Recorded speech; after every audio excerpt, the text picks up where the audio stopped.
mbirum semence nekk loo xamante ni dafa soxal nag kilifa yi nga xamante ni ñoom ñoo ŋànk mbay mi fii nga xamante ni moom moo di ci delta de la vallée du fleuve Sénégal SAED ànd ci nag ak ñi nga xamante ni ñoom ñoo di waa DRDR ak ISRA ñu doon nemmeeku nag ay expérimentation de semence yoo xamante ni doon nañ ko amal fi nga xamante ni moom moo di ci delta bi ci bis bu njëkk bi nag ñu teg tànk yi fi nga xamante ni moom moo di ci commune bu Dagana foofee nag ñu ràññee fa ñi nga xamante ni ñoom ñoo nekkee ci côté gi Dakar waaye nag ñi nga xamante ni ñoom ñoo nekkee ci biir Dagana ki nga xamante ni nag moom moo di directrice SAED délégation bu Dagana dellu si waat nag ci dox bi te it rek di xamle nag ana fan la mën a jëmale li nga xamante ni moom moo di mbay mi. tey jii dañ fi daje woon Omar ànd ko ak partenaires yëpp ISRA DRDR producteurs yi ak la direction générale xam nga ñun en fin de campagne bu nekk dañuy jeex jafe-jafe yi contraintes yi. jafe-jafe yi nag présentement bokk na ci li ñu gën a jooy mooy maanaam problématique des baisses de rendement ak aussi infestation wu tool yi par les mauvaises herbes donc ci foofu la recherche ànd koog DRDR di sukkandiku tout le temps di apporter des débuts de solution jaarale ko ci recherche pour xool naka la ñu mën a saafara jafe-jafe boobu. loolu taxoon nag ISRA DRDR ak SAED xaatim benn programme bi ñuy wax Kafasi programme boobu nag nekk ci ñaari volet fa am volet production de semence ak volet vitrine ñaari volet yooyu nag boo ko déggee mooy bu ñu demee ba vitrine yi joxe des résultats satisfaisants dafay fekk parallèlement production de semence kenn doo xati problème mu disponibilité de cette variété là. donc ñaari programmes yi sont en cours au niveau de la délégation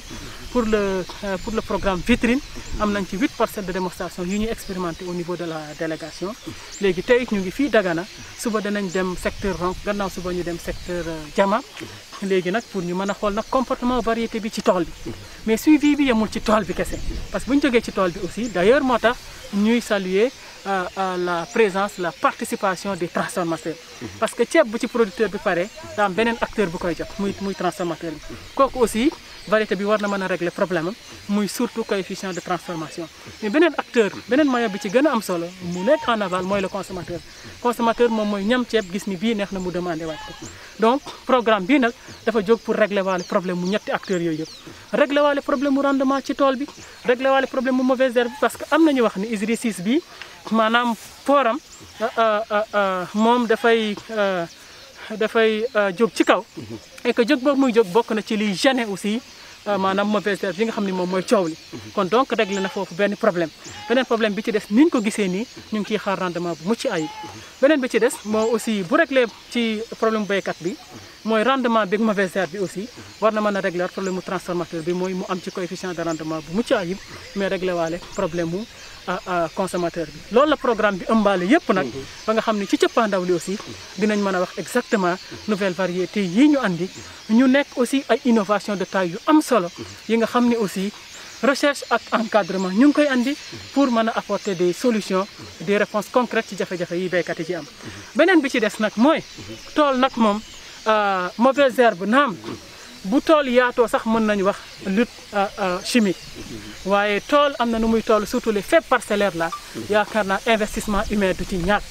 tool nag mën nañu andil borom tool bi lu ne waaye bu desee lu dul soobu nag investissement humain bi aussi seetlu nañu aussi des na et que ñu ciy ñaax béykat yi aussi ñu bàyyi ci xel bu baax a baax parce que tool teew la sant faw ñu soobu ci tool yi am na yenn ñax yi buddat rek mën na ko régler donc économiquement sax mën nga ci économiser la nga doon jëndee produit chimique boo duggee soo boog njaboot ci buddat ko yaakaar naa dana régler ndax waaw léegi moom variété yu bees xam nga àddina day dox Omar àddina buy dox aussi da ngay dox ànd ak moom recherche loolu la comprendre ànd koog encadrement moo tax à chaque fois fu situation toll rek ñu andi lu bees loo xam ni mën na régler loolu donc looloo waral lii te lii yaakaar naa innovation de taille la xam nga le programme national d'autosuffisance en riz ñetti mbir rek ñooñu mën a tax ñu am ko benn ñu fexe yaatal suuf bi ñuy béy beneen bi ci des ñu yokk rendement yi waaye ñetteel bi mooy maintenant ces nouvelles technologies là innovation yu bees yi ñu andi ko ñett yi paramètres yooyu bu ñu leen combiné loolu rek moo nu mën a permettre ñu atteindre autosuffisance waaye béykat yi aussi soobuwaat ci tool yi bu baax a baax investissement humain bi loolu aussi da ciy am solo te aussi dana mën a jouer bu baax a baax ci en tout cas atteinte autosuffisance alimentaire bi ñuy xaar. ca weneen wàllu wa nag ñi nga xamante ni ñoom ñoo di waa ISRA di wax rek ni mbir mi dafa am jamono boo xamante ne foofee la toll ci it ñu jàpp li nga xamante ni moom moo di wàllu semence ngir gën ko mën a tolloole ak jamono tax na nag ba tey ci seenu kàddu ñuy xamle rek ni bépp taxawaay bu nu war a def rek ngir jiwu bi yaatu dinañ ko fexe. ci cadre répondre aux suffisances alimentaires yi donc ISRA am na wàllum bu muy def maanaam gëstu di créer beneen gamme de riz yeneen façon variété yu bees te variété yooyu dana méngoo nag jamono dana tontu si exigence su rendement bi paysan bi soxla mais tamit li consommateur bi bëgg maanaam ceeb bu nooy yi grain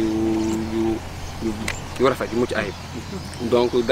si programme boobu ñu ngi si ànd ak SAED en même temps waa DRDR donc SAED ñu ngi jàppale si division bi maanaam yóbbu ko si baykat yi pour baykat yi mën ko gis mën ko bëgg bu loolu weesoo tamit en parallèle waa DRDR ñu ngi fi ñu ngi jàppale bu baax pour mën defar production semence base pour en fait kii bu producteurs yi bëggee jiw bu doy rek dana fekk waa DRDR pare neen pour jox leen jiw bu doy rendement yi am ñaari variétés yi benn bi ISRI 6 la donc benn ISRI 7 seen cycle court la te seen rendement yu baax la donc di wax ne baykat yi lii mën na régler seen problème bu bëri dina mën a bay ñaari saison yi en contre-saison mën nañu ko bay en hivernage donc seen cycle 110 jours 115 jours la donc si seen rendement tamit baax na boo xoolee port bi tamit ni ko seet su naataango waxee rek boo xoolee port dressé maanaam day taxaw day occuper espace bi yëpp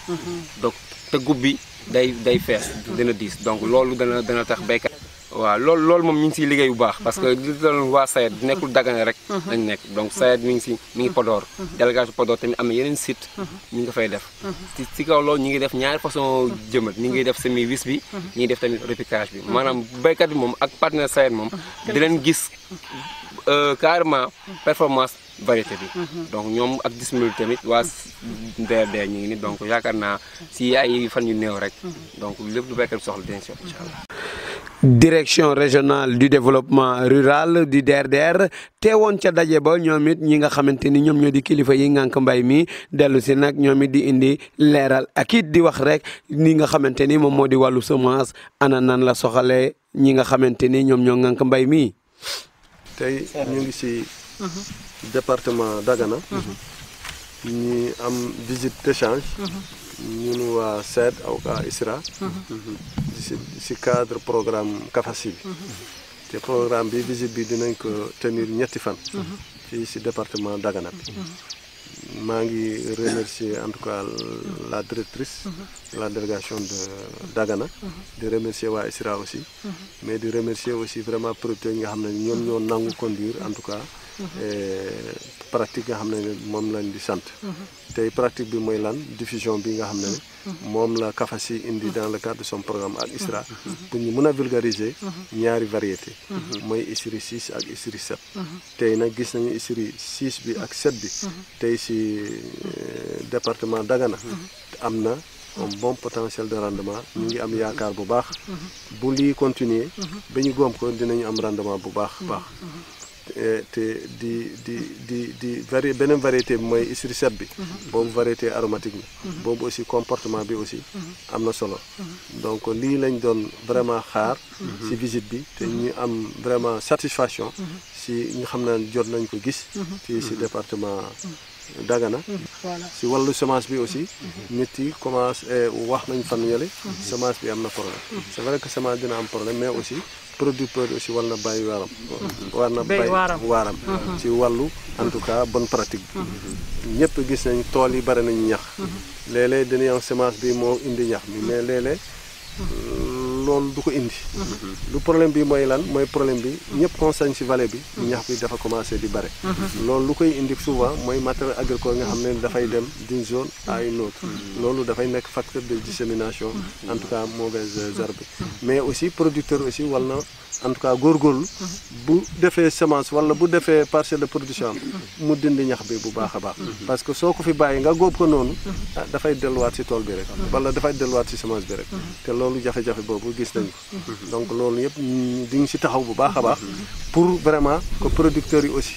fekkee ne dafay ut semence mu dem semence nga xam ne semence de qualité foofu lañ koy jaay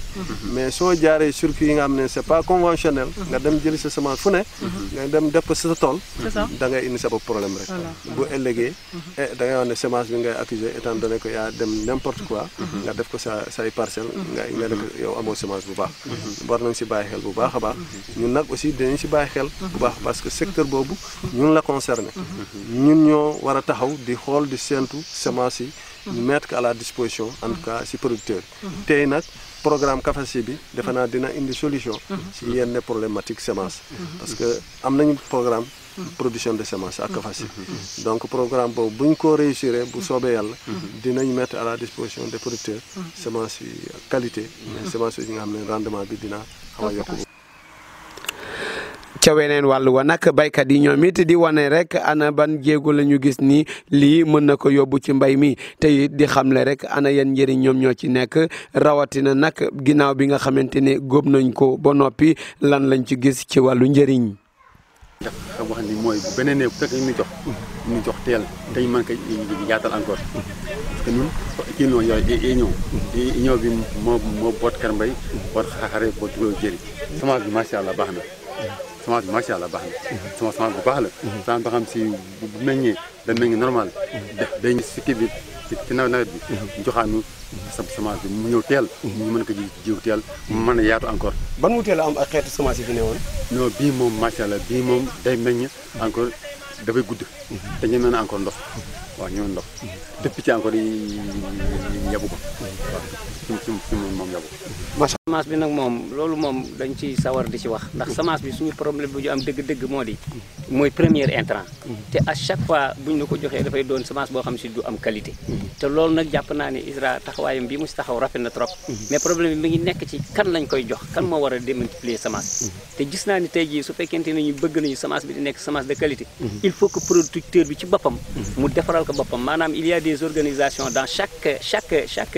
village ñu leen di woo ay union locale ñooñu tey dañ leen war a wutal ay agrément ñuy produire semence su ko defee loolu ñuy produire daañu ko taxaw defar ko mu baax parce que suba ñoom ñoo koy jëlaat ñoo koy joxaat organisation yi ci dëkk bi su ko defee loolu dana tax